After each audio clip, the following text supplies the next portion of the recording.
The Galactic Council's war chamber fell silent as Supreme Commander Thexaler of the Crydonian Empire laid his taloned hand upon the holographic display. 300 worlds glowed in crimson across the projected star map, each one a conquest, each one a testament to Crydonian military supremacy. The assembled delegates, representatives from 47 star systems, watched with a mixture of awe and trepidation as Thexaler's mandibles clicked in what his species considered a smile. Esteemed members of the council, his translated voice echoed through the chamber, we stand at the precipice of our greatest expansion. Observe. He gestured toward a small blue-green planet rotating slowly at the edge of the projection. Reconnaissance has identified a primitive world in Sector 774. The inhabitants call it Earth. Initial scans indicate a single-species dominant civilization with rudimentary space capabilities. They have yet to achieve faster-than-light travel. Their weapons technology is barbaric, relying primarily on chemical propulsion and nuclear fission. By all military assessments, they pose no significant threat to our forces. Ambassador Quilmine of the Centauri Collective leaned forward, her crystalline form refracting the chamber's ambient light. Supreme Commander, if they present no threat, why bring this matter before the full council? Surely standard annexation protocols would suffice. Thexaler's expression darkened slightly. The planet's location is strategically significant. It sits at a nexus point for 3 major trade routes we intend to establish. Moreover, preliminary biological analysis suggests the native population would serve adequately in labor capacities. The Council's approval is merely a formality, Ambassador. My fleet stands ready to depart within the solar cycle. General Voss of the Thornback Legion, a massive reptilian being whose species had fallen to Crydonian might 2 centuries prior, spoke up from his position near the back. What are their numbers, Supreme Commander? Even primitive species can present complications if sufficiently numerous. Approximately 8 billion individuals, Thexaler replied dismissively. Fragmented into nearly 200 separate territorial governance structures. They engage in regular armed conflicts with one another over resources, ideological differences, and historical grievances.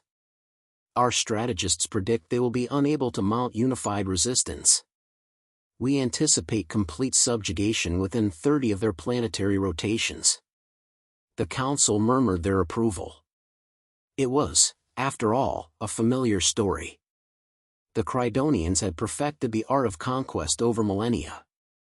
Their battle doctrine was simple and brutally effective: overwhelming force, swift destruction of military assets, and the installation of compliant governance structures. Resistance was met with escalating displays of power until capitulation became the only logical option. It had worked on every world they had encountered. You have the Council's authorization, Council Speaker Morndatha announced, her voice carrying the weight of her position. Proceed with standard protocols. We expect your report of successful annexation at the next assembly. Thexaler's mandibles clicked again. It will be my pleasure. 3 weeks later, the Crydonian First Fleet emerged from hyperspace at the edge of Earth's solar system. 73 warships, each capable of reducing a city to molten slag from orbit, arranged themselves in perfect formation. Admiral Krexstar, commander of the invasion force, stood on the bridge of the flagship Inevitable, watching the primitive planet grow larger on the view screen. Scan for military installations, he ordered. Target their communications infrastructure and population centers.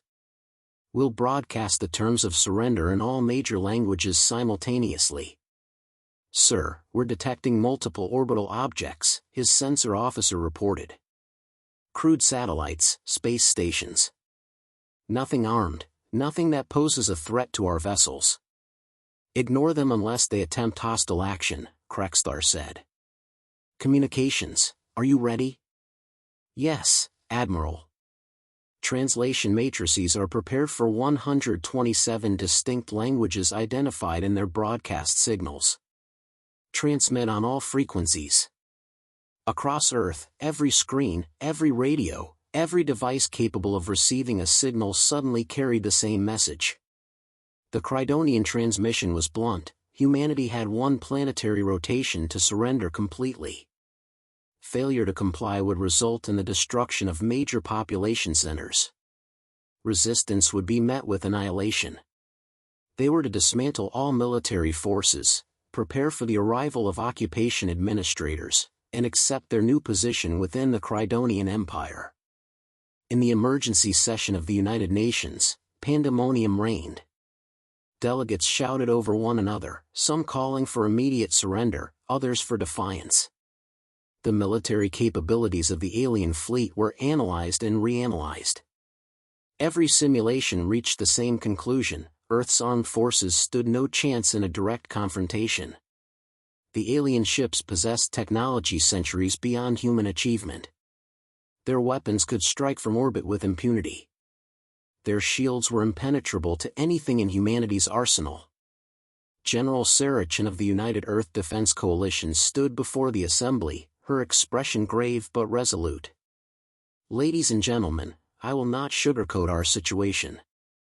In a conventional engagement, we would lose. Decisively. Our fighter jets cannot reach their ships. Our missiles lack the range and power to penetrate their defenses. Our naval vessels are confined to the ocean. In every measurable category, we are outmatched. Then we must surrender," the French ambassador said, his voice heavy with resignation. "We cannot sacrifice billions for a war we cannot win." "I didn't say we cannot win," General Chen replied quietly. "I said we cannot win a conventional engagement. There is a difference." She activated a display showing historical data. Throughout human history, technologically superior forces have been defeated by determined resistance. We may not match their technology, but we have advantages they cannot quantify. We know this planet, every mountain range, every ocean, every city. We are fighting for our home, our families, our very survival. They are here for strategic positioning and cheap labor. The question is not whether we can match their technology. The question is whether we can make the cost of conquering us exceed the value of the prize. "You're talking about guerrilla warfare," the Russian delegate said. "Urban resistance. Making them bleed for every kilometer." "I'm talking about survival," Chen corrected. "I'm talking about using every advantage we possess. Our diversity, which they see as weakness, means we think differently, approach problems from multiple angles. Our primitive weapons may not reach their ships in orbit, but they can reach their soldiers on the ground. Our barbaric nuclear weapons might not penetrate their shields at range, but at close proximity, physics becomes a great equalizer." The British Prime Minister stood. "General, are you confident we can actually resist them, or are you suggesting we sacrifice millions in a futile gesture?" Chen met her gaze steadily. "Ma'am, I'm suggesting that surrender guarantees subjugation. Resistance offers a chance. Yes, we will suffer casualties. Yes, some battles will be losses. But humans have one quality that I have not observed in any of their transmissions: we are exceptionally good at adapting, at learning, at turning our enemies' advantages against them. They have conquered 300 worlds using the same playbook. They expect us to follow the same script. I propose we write a new one." The vote was closer than many expected, but ultimately, humanity chose defiance. The response transmitted to the Crydonian fleet was brief: "We respectfully decline your offer. Earth is not for sale, lease, or conquest. Withdraw from our system peacefully, or face the consequences." Admiral Krekstar read the message 3 times, certain there had been a translation error. "They refuse? They actually refuse?" He looked at his command staff in disbelief. "Do they not understand the situation? Did our message not clearly explain the alternative?" "Sir, the message was received and understood," his communications officer confirmed. "Their military forces are mobilizing. We're detecting increased activity at their military installations." The admiral's expression hardened. Then we will demonstrate the futility of resistance.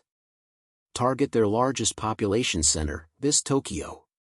Prepare to fire a warning shot. Destroy a single building with precision.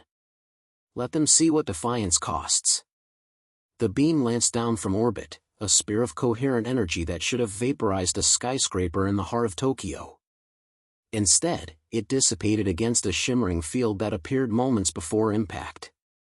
Across the city, thousands of prototype shield generators, designed based on theoretical physics and assembled in a desperate round-the-clock effort by every available engineer, hummed at maximum capacity.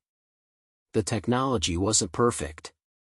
The shields couldn't maintain that level of protection for long, and they required enormous power. But they held. The building stood intact. On the bridge of the inevitable, alarm klaxons began wailing. Sir, impossible energy readings from the planet's surface. They have shield technology. Krextar stared at the readouts. That cannot be correct. Our intelligence indicated they had barely begun theoretical work on energy shielding. Recalibrate and fire again. Full power. This time, 3 beams struck simultaneously. The shields over Tokyo flickered, fluctuated, and failed. One building collapsed in a cascade of fire and debris. But the city did not burn.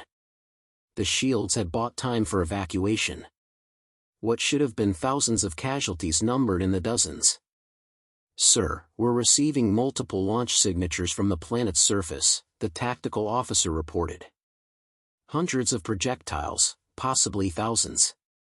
Chemical rockets, Krextar said dismissively. They cannot reach us. They will burn up in atmosphere or fall short of. The first missile reached the outermost ship in the formation, a destroyer on picket duty.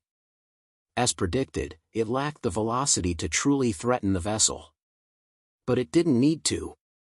At a distance of 2 kilometers, the warhead detonated, not a nuclear weapon, but an enhanced electromagnetic pulse device that had never been tested at such scale.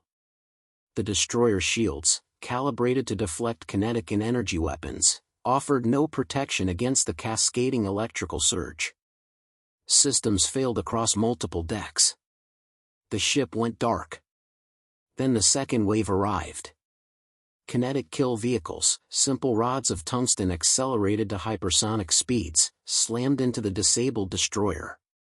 Without power, without shields, the alien vessel's armor proved inadequate. Atmosphere vented from multiple breaches. The ship began a slow, uncontrolled descent toward Earth's atmosphere. Evasive maneuvers. Krextar roared. Activate point defense systems. The Crydonian fleet had sophisticated defensive capabilities designed to intercept missiles and energy weapons. But they had never faced an attack quite like this. Humanity's missiles came in waves, each wave different from the last. Some carried EMP warheads. Others released clouds of reflective chaff that scattered sensor readings. Still others were simple decoys, cheap drones designed to overwhelm defensive targeting. And among them, hidden in the chaos, came the real threats. Nuclear-tipped missiles, their yields modest by human standards but their targeting precise, detonated close enough to Crydonian vessels to stress shields and disrupt systems. Experimental weapons, designs pulled from theoretical research and constructed with reckless disregard for testing protocols, created effects the aliens had never encountered. One missile released a payload of weaponized nanomachines, theoretical technology that humanity had considered too dangerous to deploy. The microscopic machines, programmed with a single directive, sought out and began dismantling the hull of a Crydonian cruiser at the molecular level. The effect was slow, but it was visible. The ship's outer armor began to pit and corrode. Fall back to high orbit. Krextar commanded. Get beyond the range of their projectiles. Damage report. 1 destroyer disabled in entering atmosphere. 2 cruisers with significant damage. Multiple ships reporting shield stress and system malfunctions. "Sir, we've lost 17 crew members to the disabled destroyer. 17 casualties."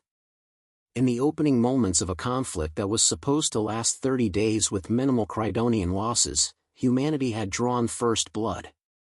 The Admiral stared at the tactical display, his 3 eyes narrowing. "This changes nothing. They've expended their long-range capabilities. Our shields are now calibrated to their weapons. We will blockade the planet, destroy their satellites, and begin systematic bombardment of military targets. They cannot sustain such a defense. They cannot replace those missiles."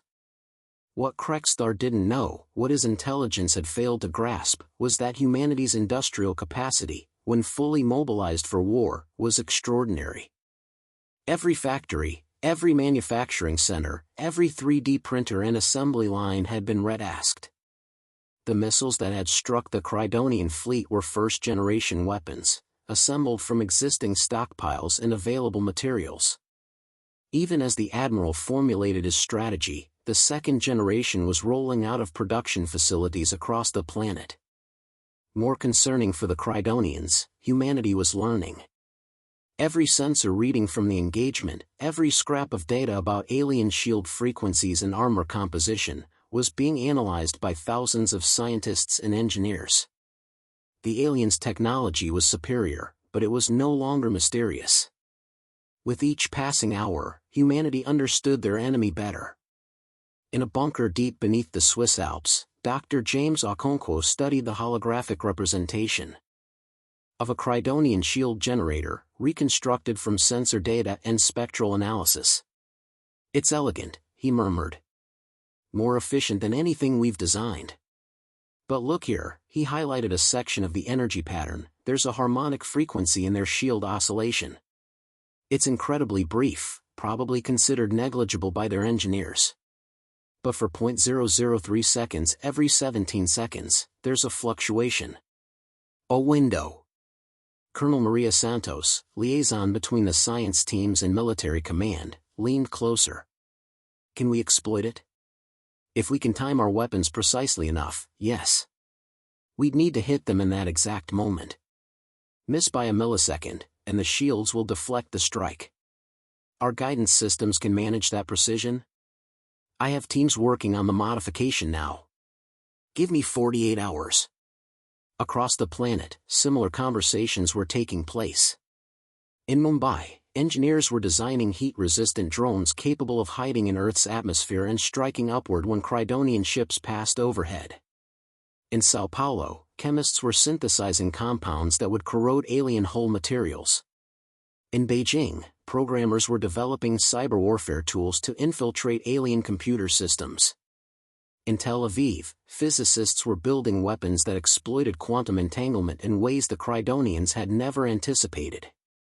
Humanity's response to the invasion was not coordinated by a single government or military. It was a spontaneous, chaotic, brilliant explosion of creativity from 8 billion minds that refused to accept defeat. Every engineer, every scientist, every garage inventor, every hacktivist, every person with knowledge or skills or simply determination was contributing to the war effort. The Crydonians had conquered 300 worlds, but they had never faced anything like this. On the third day of the invasion, Admiral Krextar ordered the fleet to begin destroying Earth's satellite network. It was standard procedure: cut off the enemy's communications and surveillance capabilities. The first wave of Crydonian fighters descended from high orbit, targeting clusters of satellites with precision fire.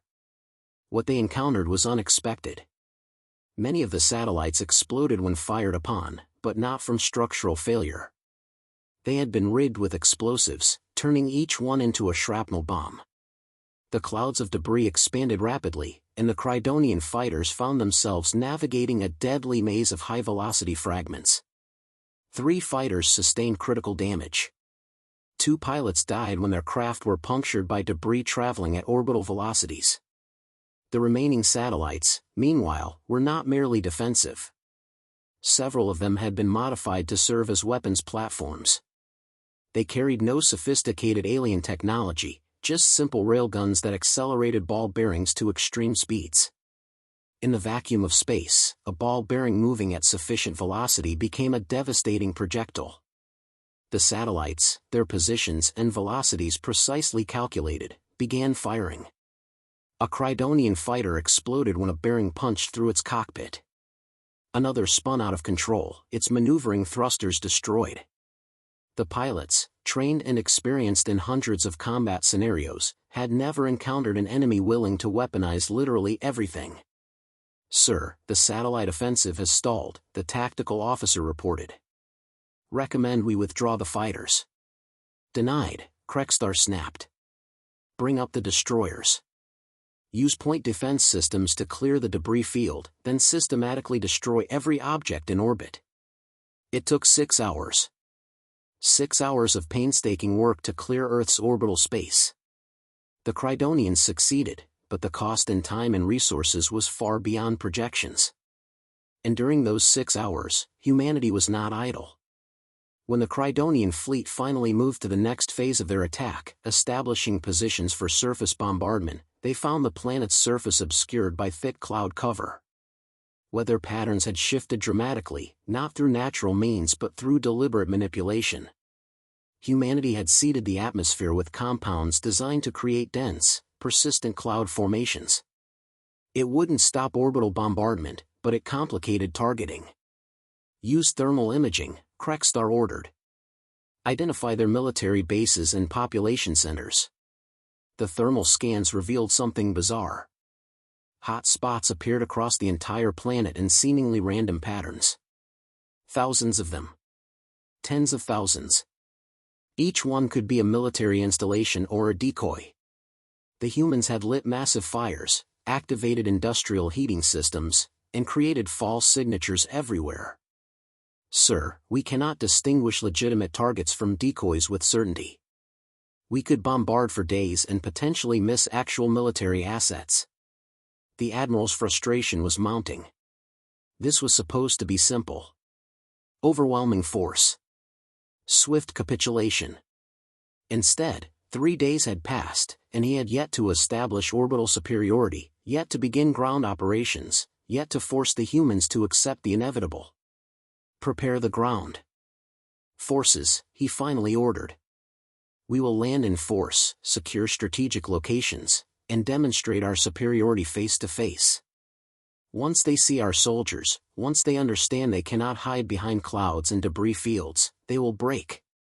It was exactly the decision General Sarachin had predicted. In her command center, she watched the alien fleet begin launching troop carriers toward the surface. She allowed herself a thin smile. "They're coming down," she said quietly. "Alert all ground forces. Initiate Operation Hornet's Nest." The first Crydonian troops landed in the Gobi Desert, a location chosen for its isolation and clear terrain. 5,000 soldiers in powered armor, carrying weapons that could cut through concrete, supported by hover tanks and autonomous combat drones. They established a perimeter and began advancing toward the nearest human settlement. They made it 3 kilometers before the desert itself attacked them. The sand erupted in dozens of locations simultaneously. What the Crydonians had assumed was barren terrain was actually riddled with buried weapons, sensors, and traps. Landmines detonated. Hidden railgun emplacements opened fire. Drones burst from concealed bunkers and swarmed the alien formation. The Crydonian shields held against most of the initial assault, but the humans had learned. The weapons firing at them were timed to exploit the shield harmonics Dr. Okonkwo had identified. 1 in every 17 shots found the brief window of vulnerability. Powered armor cracked. Soldiers fell. And then the real attack began. From the surrounding mountains, artillery opened up. Not traditional shells, but modified weapons firing experimental munitions. Some released clouds of acid that ate through armor. Others generated localized electromagnetic pulses. Still others were simple kinetic impactors, heavy and fast and numerous enough to overwhelm defensive systems through sheer volume. The Crydonian commander ordered his troops to advance toward the artillery positions, but the desert continued to explode around them. Every meter of ground was contested. When they finally reached the foothills where the artillery had been firing, they found automated systems, no human operators to kill, just machines that had been programmed to fire until destroyed. The actual human forces were miles away, already repositioning for the next engagement. The Battle of Gobi Desert lasted 14 hours. The Crydonians held the field at the end, but they had suffered casualties that shocked them. 237 soldiers dead. Hundreds more wounded. Equipment destroyed or damaged. And they had advanced less than 50 kilometers into territory that posed no strategic value. Similar scenes played out across the planet. Wherever the Crydonians landed, they encountered resistance that was mobile, adaptable, and utterly ruthless. The humans refused to mass their forces for conventional battles. Instead, they struck from unexpected angles, used the terrain to their advantage, and retreated before the aliens could bring their superior firepower to bear. In Tokyo, Crydonian troops entering the city found themselves navigating a maze of collapsed buildings and block streets. Snipers fired from hidden positions, their bullets precisely targeted at the vulnerable joints in powered armor. When the aliens returned fire, the snipers were already gone, melted into the civilian population or escaped through tunnels. In the Amazon, Crydonian forces attempting to secure resource-rich territories discovered that the jungle was more hostile than any enemy they had faced. The humans had weaponized the environment itself, genetically modified insects that targeted alien biology, plants that released toxins when Crydonians approached, rivers contaminated with compounds that corroded alien equipment. Everywhere the Crydonians went, they won tactical victories but suffered strategic frustration. They could take ground, but they couldn't hold it without constant defense. They could destroy human forces, but new ones appeared seemingly from nowhere. They had superior technology, but the humans had creativity, desperation, and an intimate knowledge of their own world. Admiral Krextar stood in the command center of the Inevitable, reviewing casualty reports that grew longer each day. In 2 weeks, his fleet had suffered more losses than in the previous 5 campaigns combined. The humans were not winning, their casualties far exceeded Crydonian losses, but they were not losing either. They were enduring, adapting, and learning with terrifying speed. "Sir, we've received a transmission from Earth," his communications officer said hesitantly. They're offering to negotiate." Finally, Krextar thought. Finally, they understand. Display it. General Sarah Chen's face appeared on the screen. Her uniform was dusty, and there was a bandage on her forehead, but her eyes were steady. "Admiral Krextar, I am General Chen of the United Earth Defense Coalition. I'm transmitting this message to propose a ceasefire and negotiations. You are prepared to surrender?" Krextar asked. Chen's expression didn't change. "No. I'm offering you the opportunity to withdraw from our system peacefully. You've been fighting us for 2 weeks. You've learned what that costs. We can continue this for months. Years. Decades if necessary. Every day, we understand your technology better. Every day, we develop new countermeasures. Every day, this planet becomes more expensive for you to conquer. So I'm offering you a choice: leave now with most of your fleet intact, or stay and discover just how far humanity is willing to go to defend our home." The Admiral's mandibles clicked in anger. "You cannot win. You know this." "Perhaps," Chen conceded. "But Admiral, let me share something about human history. We've fought wars that lasted generations. We've endured occupations that spanned centuries. We've rebuilt from destruction that would have ended other species. Winning and losing are not always the same as surviving and enduring. You came to Earth expecting an easy victory. How's that working out for you?" The transmission ended. Krextar stood in silence, staring at the blank screen. Around him, his command staff waited for orders. After a long moment, he spoke. "Send a message to the Galactic Council. Request additional fleet support. This world will require more resources than initially projected."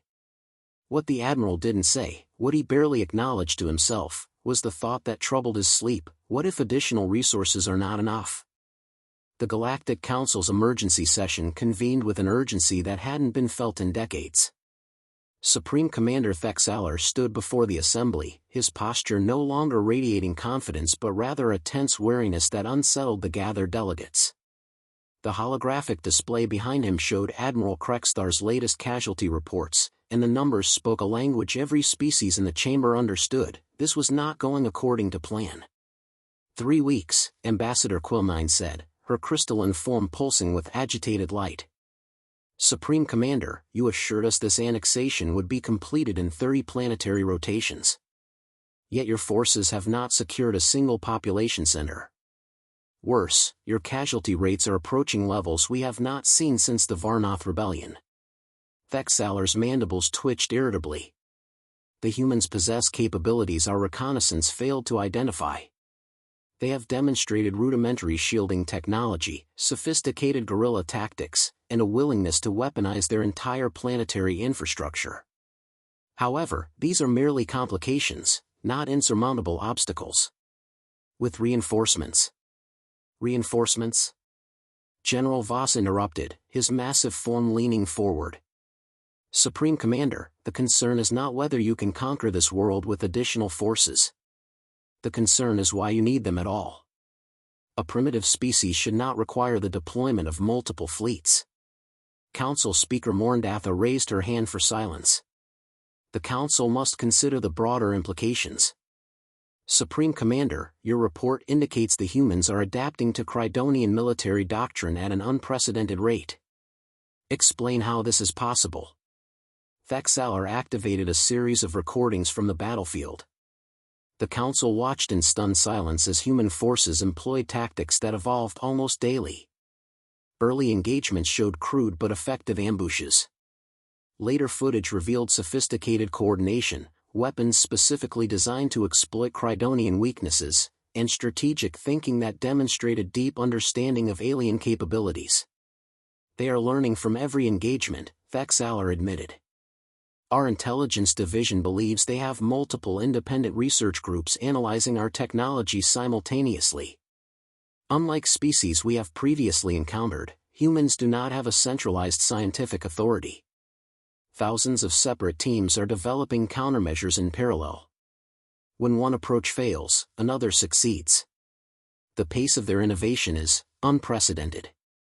Ambassador Quilnine's light dimmed to a troubled blue. This presents a significant concern.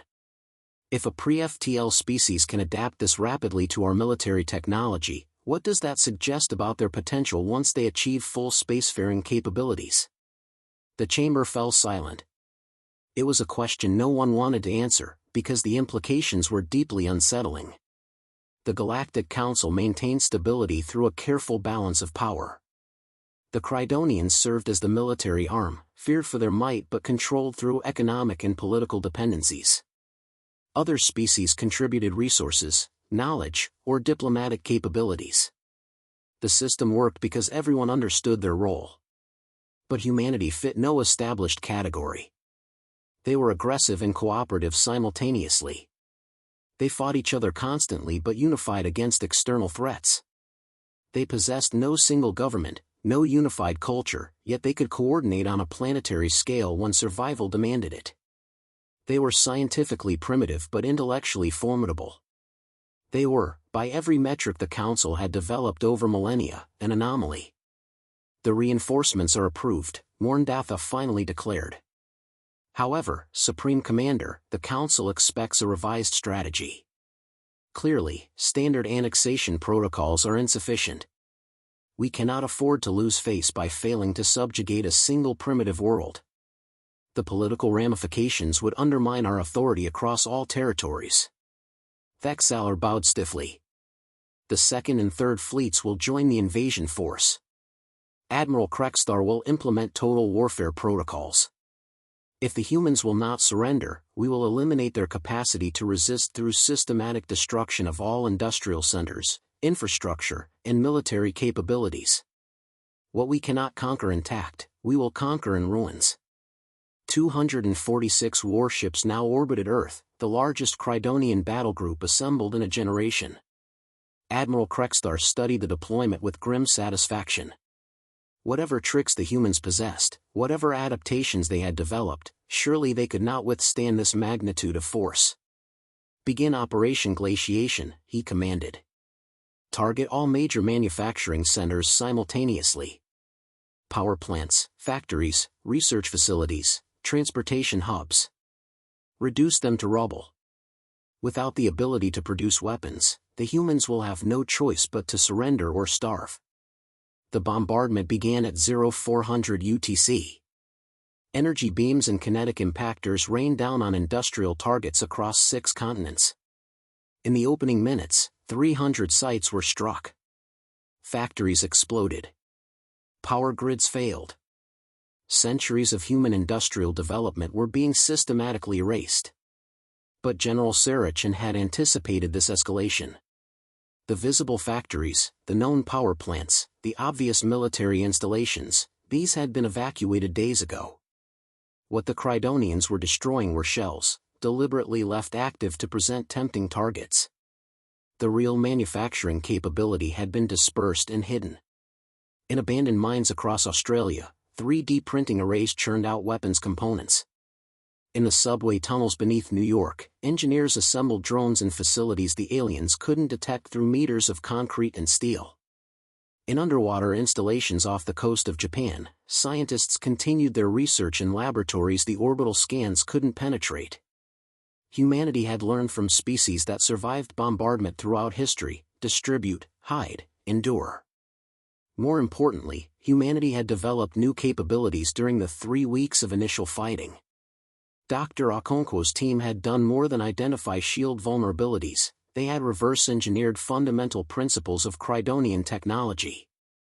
In a laboratory hidden beneath the Canadian Rockies, the first human-built energy shield generator hummed to life. It was crude, inefficient, and prone to overheating, but it worked. In Seoul, programmers had finally cracked the encryption on Crydonian communications. The aliens' computer systems were sophisticated but followed logical patterns. Human cryptographers, assisted by AI systems running on distributed networks, the bombardment couldn't destroy, had broken the codes. Suddenly, humanity could intercept enemy communications, predict fleet movements, and understand Crydonian strategic planning. And in a development that would prove most significant, a team of linguists and xenobiologists in Berlin had made a breakthrough that General Chen had classified at the highest security level. They had been studying recordings of Crydonian communications not for military intelligence, but for cultural understanding. What they discovered was a fracture line in the seemingly monolithic alien empire. Dr. Helena Vasquez presented her findings to the military leadership via encrypted quantum communication. General, the Crydonians are not a unified species. Our analysis of their language patterns, social hierarchies, and historical references suggests they conquered their own homeworld through subjugation of rival genetic lines. The current ruling caste, identifiable by their speech patterns and the deference shown by others, represents perhaps 30% of their military forces. The remainder are descendants of conquered populations, second-class citizens serving in the imperial military. Chen leaned forward intently. Are you suggesting internal divisions we could exploit? More than that. I'm suggesting that many Crydonian soldiers don't want to be here.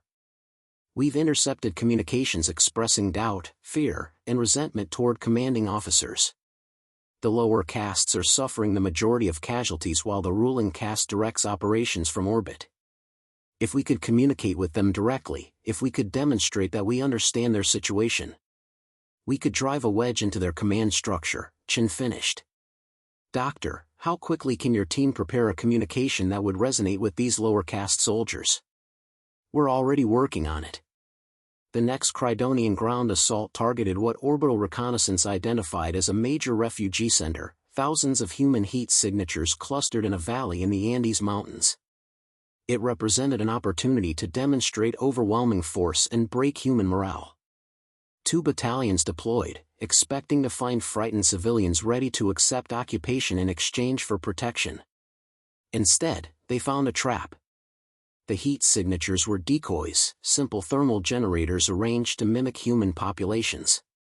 The valley was a kill box, surrounded by hidden artillery positions, automated weapons systems, and human soldiers who had been waiting for days. But more than the ambush itself, what shocked the Crydonian forces was the message that began broadcasting on their private communication channels, in their own language, with perfect grammatical structure that indicated deep understanding of their culture. Soldiers of the Crydonian lower castes, we know you did not choose this war. We know you serve commanders who treat you as expendable. We know that while you die on this distant world, the ruling families profit from conquest. We offer you a choice. Surrender, and you will be treated with dignity. Continue fighting, and we will defend ourselves. But understand, we are not your enemy. Your enemy sits in the command ships above, ordering you to die for their glory. The message repeated in multiple Crydonian dialects, each one carefully crafted to appeal to specific demographic groups within the alien military. The effect was immediate and devastating to unit cohesion. Soldiers hesitated. Officers shouted contradictory orders. Some units continued the assault, but others faltered, confused and demoralized by an enemy that seemed to understand them better than they understood themselves. The battle was short and brutal. The Crydonians retreated, but not before humanity achieved something unprecedented. 3 alien soldiers surrendered. They emerged from their damaged positions, weapons discarded, broadcasting surrender codes that human intelligence had learned from intercepted communications. Admiral Krextar watched the footage of Crydonian soldiers, his soldiers, surrendering to primitives, and felt something he had rarely experienced in his long military career: fear. Not fear of death in battle, but fear of the unknown. Fear of an enemy that adapted faster than doctrine could counter. Fear that this primitive species might actually be more dangerous than the 300 worlds his empire had conquered combined. Communications, jam all unauthorized frequencies, he ordered. No more enemy propaganda reaches our troops. Security, implement loyalty protocols across all ground forces. Any unit showing hesitation will be rotated back to the fleet for disciplinary review. But the damage was done. The message had spread through lower caste units like a virus. Soldiers who had never questioned their place in the Crydonian hierarchy were suddenly asking why they died while aristocrats commanded from safety. Officers who relied on unquestioning obedience found themselves explaining and justifying orders. The monolithic efficiency of the Crydonian military machine had developed its first crack. On Earth, the 3 surrendered Crydonian soldiers were treated better than they had expected. They were given medical care, adequate food, and interviewed extensively but without coercion. Dr. Vasquez's team learned more about Crydonian society in those interviews than weeks of signals intelligence had provided. And crucially, they learned about the Galactic Council. There are 47 member species? General Chen repeated, studying the star charts the prisoners had provided. And the Crydonians serve as the military enforcement arm? The prisoner, a lower caste soldier named Vekthar, gestured affirmatively with his secondary manipulators. The council maintains order. The Crydonians conquer. Other species provide resources, technology, administrative support. The system has existed for 3,000 cycles. And what happens when the Crydonians fail a conquest? Vekthar's posture shifted in a way the xenobiologists had learned indicated confusion. They do not fail. The Empire has never failed to conquer a designated target. Until now, Chen said quietly. Vekthar, what do you think happens to the Crydonian position in the Council if they cannot defeat us? The alien was silent for a long moment. Political weakness. Loss of status. Perhaps, other species would question Crydonian military supremacy. The entire power structure could become unstable. Chen nodded slowly. A plan was forming, audacious and dangerous, but potentially decisive. I need to communicate with the Galactic Council directly. Not with Admiral Krextar. Not with the Crydonian Supreme Commander. With the Council itself. Can you help us do that? Vekthar's mandibles clicked in what the researchers had learned was an expression of dark humor. I can provide communication protocols. But General, the Council does not negotiate with pre-FTL species. You are not considered people. You are resources to be allocated. Then it's time we changed their perspective. 3 days later, the Galactic Council received a transmission that should have been impossible. It came through official channels, using proper encryption and diplomatic protocols, originating from the embattled primitive planet that should have been conquered weeks ago. The message was addressed to the full council, and when Ambassador Quilnine opened it, she found herself watching a human female in military uniform speaking flawless galactic standard. Honorable members of the Galactic Council, I am General Sarah Chen, representative of the United Earth Defense Coalition. I address you today not to surrender, but to propose a cessation of hostilities and the establishment of formal diplomatic relations between Earth and the Council. Your forces have been engaged in hostile action against our world for 26 days. In that time, you have suffered unprecedented casualties and failed to achieve any strategic objectives. We have demonstrated advanced technological capabilities, unified planetary defense, and the capacity to resist your forces indefinitely. Under Galactic Council law, yes, we have obtained and studied your legal frameworks. Any species demonstrating these capabilities qualifies for provisional diplomatic recognition. We formally request such recognition and immediate withdrawal of Crydonian forces from our system. The council chamber erupted in chaos. A primitive species citing council law? Impossible. Yet the human was correct. The statutes she referenced were ancient, established millennia ago when the council was first formed. They had never been invoked by a pre-FTL species because none had ever possessed the capability or knowledge to do so. This is absurd, Thexalar protested. They are primitives who stole our communication protocols through treachery. We developed our own understanding through observation and analysis, Chen's recorded voice countered, as if anticipating the objection. We have reverse-engineered shield technology, broken your encryption, and learned multiple galactic languages. Our scientists can explain the theoretical framework of faster-than-light travel, though we have not yet constructed FTL drives. We meet the cognitive and technological criteria for recognition as a sapient species under Council jurisdiction. Unless you wish to formally acknowledge that Council law is arbitrary and enforced only when convenient. Ambassador Quilnine felt a headache forming, a sensation her species experienced rarely but which this entire situation seemed designed to provoke. The human makes valid legal arguments, however unprecedented the circumstances. The law was never intended for species like them. Thexalar argued.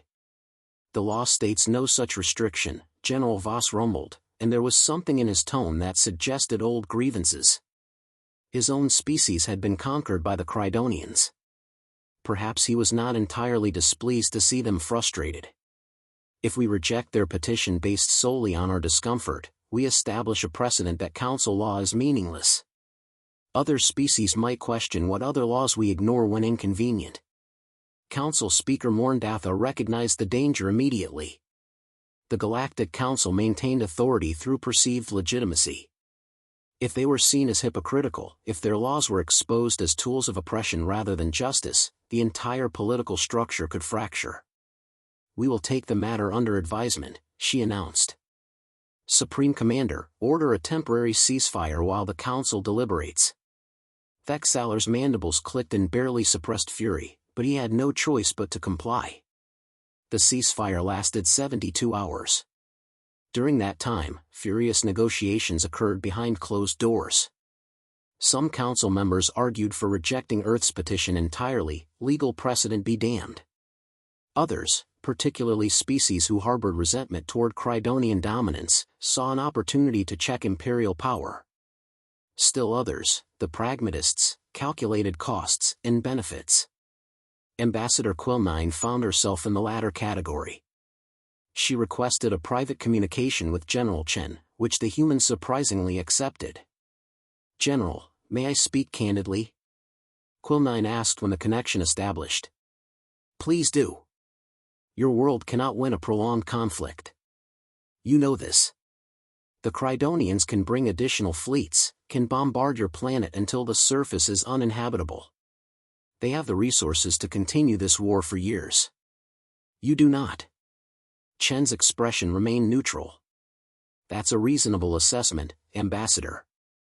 Of course, it assumes the Crydonians are willing to pay the cost. How many ships have they lost? How many soldiers? How much has this campaign damaged their reputation as invincible conquerors?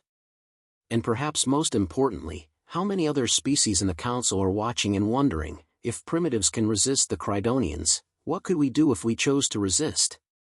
Quilnina's crystalline form shifted color, a tell that Chen had clearly learned to read, because she smiled slightly. "You're afraid we're contagious," the human said. "Afraid that our refusal to submit will inspire others." "You should be. Because, Ambassador, we've been broadcasting everything. Every battle, every engagement, every transmission. We've sent detailed records of this conflict toward every star system within 50 light years. Eventually, that information will reach other species. They'll learn that Earth, primitive, divided, technologically inferior Earth, fought the Crydonian Empire to a standstill.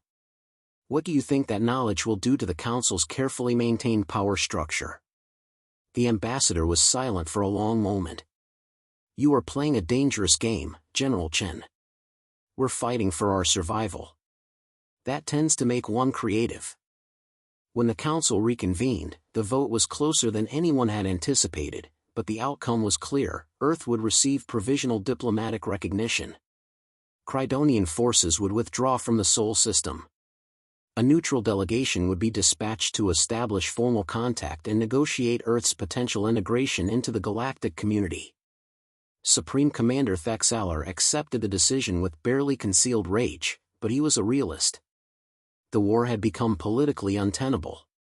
Continuing it would cost more than victory was worth, particularly if other Council species were beginning to question Crydonian supremacy. Admiral Krexstar received the withdrawal order while standing on the bridge of the inevitable, watching Earth rotate below. A beautiful world. A world that had cost him 17 ships, thousands of soldiers, and something more valuable, the aura of invincibility. "Prepare the fleet for departure," he ordered quietly. Then, to himself, "they should have been easy." On Earth, celebrations erupted when the alien fleet began withdrawing from orbit. But in her command center, General Sarachin felt no triumph, only exhaustion and awareness of how close they had come to annihilation. Dr. Okonkwo approached her, holding a data pad. "General, preliminary analysis suggests we've acquired enough information about Crydonian technology to accelerate our own development significantly. My team believes we can construct a functional FTL prototype within 5 years. And we'll need it," Chen replied, watching the alien ships disappear into hyperspace on the tracking display. "We won the battle, James, but we've announced ourselves to a galaxy that isn't friendly. They'll be back eventually, maybe not the Crydonians, but someone. Next time, we need to meet them as equals. Then we'd better get to work." 6 months later, in a carefully neutral star system, the first official diplomatic contact between Earth and the Galactic Council took place.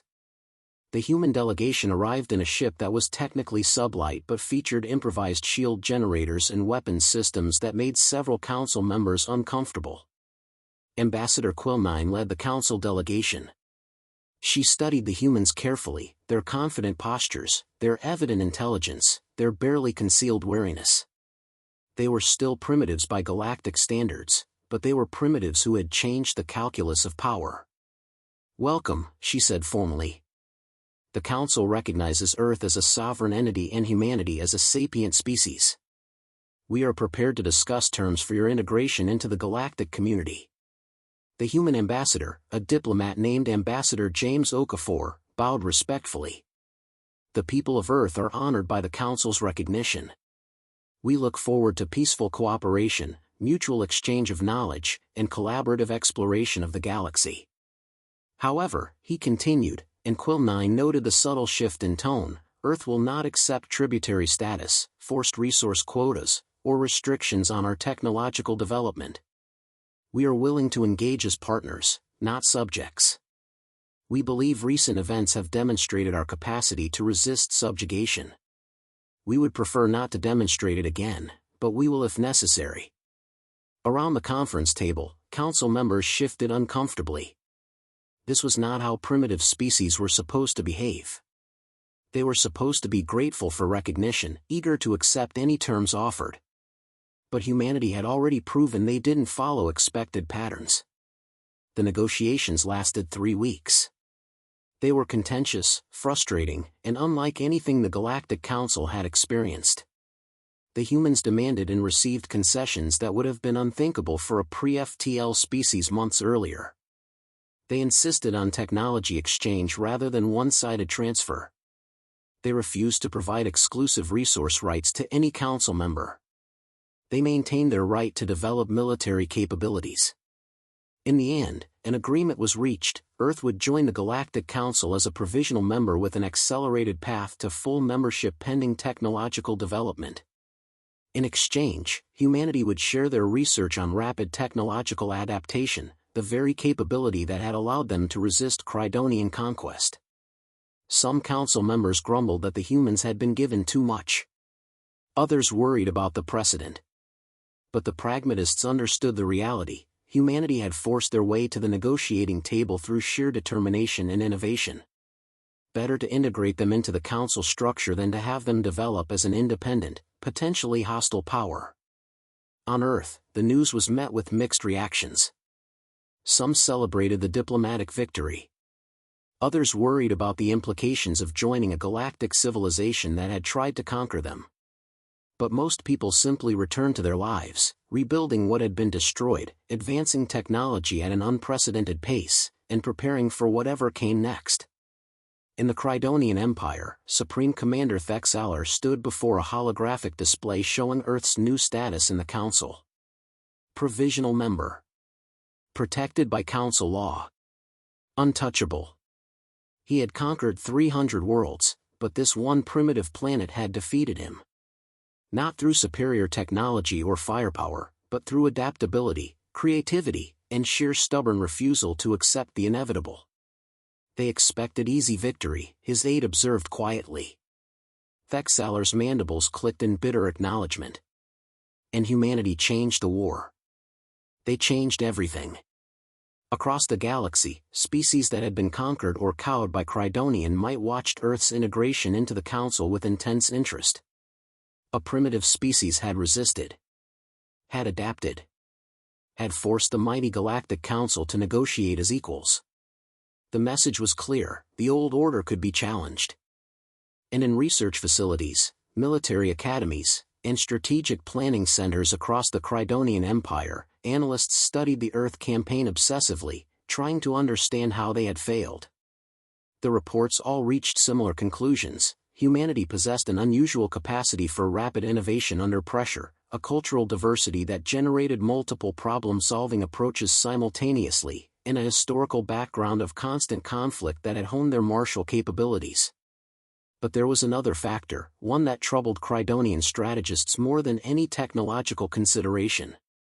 Humans simply refused to accept defeat. Even when logically outmatched, they continued fighting, adapting, and searching for advantages. It was not rational. It was not efficient. But it was devastatingly effective. One report, classified at the highest levels and shared only with the Supreme Commander and the Emperor himself, concluded with a dire warning, recommendation: avoid future conflict with human forces. If engagement is unavoidable, commit overwhelming force immediately and do not allow time for adaptation. Earth must be monitored constantly. In 50 to 100 cycles, if their technological development continues at current pace, humanity may represent an existential threat to Crydonian supremacy. The Emperor read the report and made a decision that would shape policy for decades. Humanity would be watched, studied, and if necessary, contained through diplomatic and economic means. But never again would the Crydonian Empire assume humans were easy prey. On Earth, General Sarachan retired from military service 6 months after the diplomatic accords were signed. She had become a symbol of human resistance, celebrated across the planet. But she preferred to step back, to let others navigate the complex politics of galactic integration. On her final day in uniform, a reporter asked her what she was most proud of from the war. Chen considered the question carefully. That we survived. That we proved humanity deserves a seat at the galactic table. but mostly, that we did it together. Every nation, every culture, every person who contributed to the defense effort. The aliens expected us to be divided, weak, easy to conquer. We showed them what humanity becomes when we unite for a common purpose. That's the real victory. Not that we defeated them, but that we discovered what we're capable of when we stand together. The interview was broadcast across Earth and, through newly established communication networks, across significant portions of the Galactic Council territories. Billions of beings heard her words. Most dismissed them as primitive sentimentality. But some, particularly among species who had been conquered and subjugated, heard something else. They heard hope. 5 years after the war, Dr. James Okonkwo stood in a shipyard orbiting Earth, watching the final construction of humanity's first true FTL vessel. It was beautiful, a fusion of reverse-engineered alien technology and human innovation. It was also heavily armed, because humanity had learned the galaxy was not always friendly. Ready for the maiden voyage? His colleague asked. Okonkwo smiled. Absolutely. Humanity spent millennia dreaming of the stars. Now we're finally going to walk among them. As equals. The ship launched 1 week later, carrying a crew of scientists, diplomats, and yes, military personnel. Because humanity had learned another lesson: hope for peace, but prepare for conflict. The vessel was named Resilience, a choice that Ambassador Okafor had suggested. It's what defines us, he had explained. Not our technology or our weapons. Our capacity to endure, to adapt, to overcome. Let that be the first word we carry to the stars. As the Resilience engaged its FTL drive for the first time and humanity officially became a spacefaring species, General Chen watched from her home, retired but still engaged. She raised a glass in silent toast to all those who had fallen defending Earth, to the sacrifices that had purchased humanity's future. The galaxy had expected easy victory. They had expected humanity to fold, to surrender, to accept their place as subjects in someone else's empire. Instead, humanity had changed the war. And in doing so, they had changed the galaxy itself. The age of unquestioned Crydonian dominance was ending. A new era was beginning, one where a species from a small blue world had proven that determination and ingenuity could overcome technological superiority.